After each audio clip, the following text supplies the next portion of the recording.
Assalamualaikum warahmatullahi wabarakatuh. Perkenalkan, nama saya Tasya Bila Putri. Saya dari kelas 12 MIPA 1 asal sekolah SMA Negeri 1 Pegajahan. Di sini saya akan menjelaskan tentang masa revolusi kemerdekaan atau 18 Agustus 1945 sampai 27 Desember 1949. Persatuan dan kesatuan bangsa pada masa revolusi kemerdekaan. Bentuk negara RI adalah kesatuan, dengan bentuk pemerintahan adalah republik, yang mana presiden berkedudukan sebagai kepala pemerintahan sekaligus sebagai kepala negara. Undang-Undang Dasar 1945 adalah pegangan yang dipakai dalam periode ini. Akan tetapi dalam pelaksanaannya belum dapat dijalankan secara murni dan konsekuen. Hal ini dikarenakan bangsa Indonesia baru saja memproklamasikan kemerdekaannya. Karena semua kekuatan negara difokuskan pada upaya mempertahankan kemerdekaan baru saja diraih dari rongrongan kekuatan asing yang ingin kembali menjajah Indonesia. Walaupun Undang-Undang Dasar 1945 telah berlaku, namun yang baru dapat dibentuk hanya presiden dan wakil presiden, serta para menteri dan gubernur yang merupakan perpanjangan tangan pemerintah pusat. Adapun 8 provinsi yang baru dibentuk yaitu 1. Jawa Barat, 2. Jawa Tengah, 3. Jawa Timur, 4. Sumatera, 5. Borneo, 6. Sulawesi, 7. Maluku, dan yang ke-8 adalah Sunda Kecil. MPR, DPR, DPA, BPK, dan MA belum dapat diwujudkan sehubungan dengan keadaan darurat dan harus dibentuk berdasarkan undang-undang.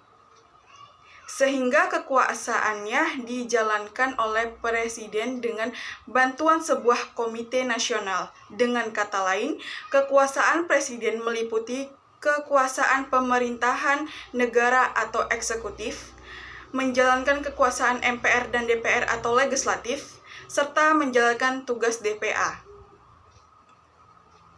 Pasal 4 Aturan Peralihan UUD 1945 dijadikan dalih oleh Belanda untuk menuduh Indonesia sebagai negara diktator karena kekuasaan negara terpusat pada presiden. Untuk melawan propaganda Belanda pada dunia internasional, maka pemerintahan RI mengeluarkan 3 buah maklumat.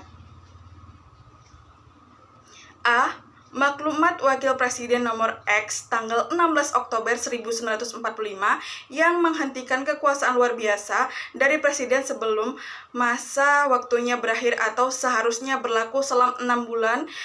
Kemudian maklumat tersebut memberikan kekuasaan MPR dan DPR yang semula dipegang oleh Presiden Kepala Komite Nasional Insinyur Soekarno. B. Maklumat pemerintahan tanggal 3 November 1945 tentang pembentukan partai politik yang sebanyak-banyaknya oleh rakyat. C. Maklumat pemerintahan tanggal 14 November 1945 yang intinya mengubah sistem pemerintahan presidensial menjadi sistem pemerintahan parlementer.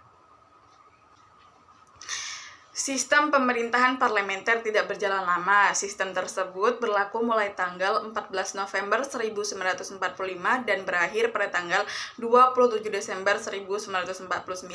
Dalam rentan waktu itu terjadi beberapa kali pergantian kabinet. Kabinet yang pertama dipimpin oleh Sultan Syahrir yang dilanjutkan dengan Kabinet Syahrir II dan III.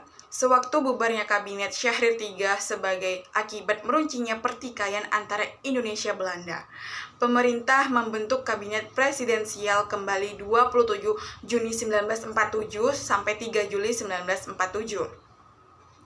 Atas desakan dari beberapa partai politik, Presiden Insinyur Soekarno kembali membentuk Kabinet Parlementer, yaitu 1. Kabinet Amir Syarifuddin 1 mulai dari tanggal 3 Juli 1947 sampai 11 November 1947. 2. Kabinet Amir Syarifuddin II tanggal 11 November 1947 sampai 27 Januari 1948. 3. Kabinet Hatta I tanggal 29 Januari 1948 sampai 4 Agustus 1949. 4. Kabinet Darurat atau Mr. Syarifuddin Prawiranegara tanggal 19 Desember 1948 sampai 13 Juli 1949.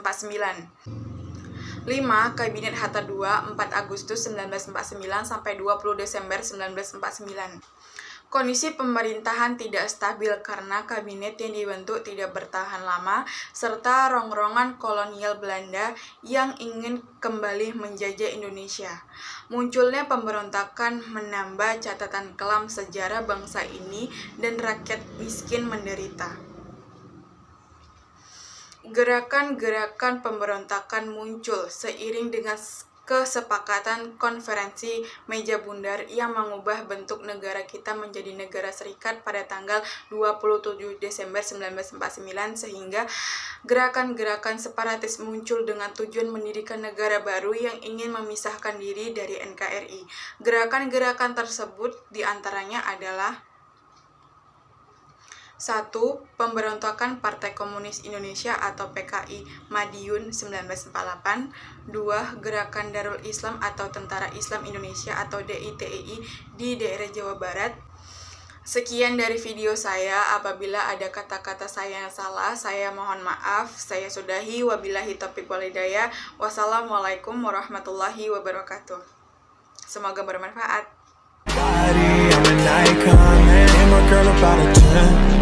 I should fuck her in a